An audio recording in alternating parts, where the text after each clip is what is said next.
Welcome to this particular video. In this particular video, I'm going to be doing getting the current time. You can say the Epoch time. And how do you do that? I can say time.time.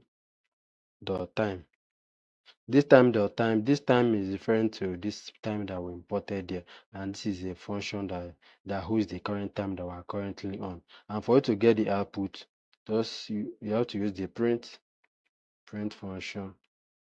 If you don't know what print function is, I talked about it in the initial of this Python. So let me run this. You can see I get this type of time format that it doesn't seem to make sense. It's not readable to us. It doesn't even make sense here. But this just returns it returns seconds since January 1st.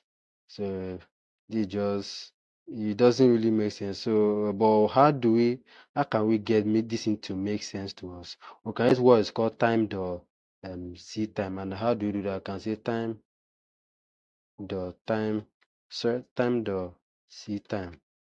So we're going to put all this into we're going to put this time we generated here. I'm going to explain what is actually when at this time here is going to generate this. So once it got generated, it's going to be inputted inside this time.ctime. So let me run this.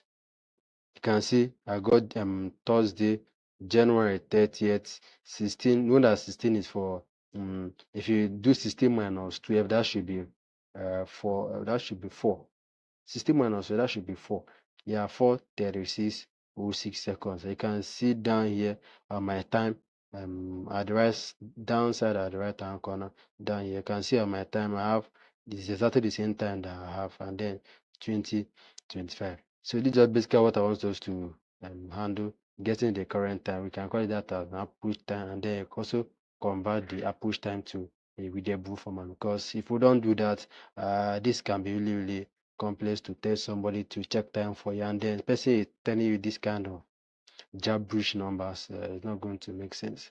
So I think this should be it for this video. So I will see you in the next video.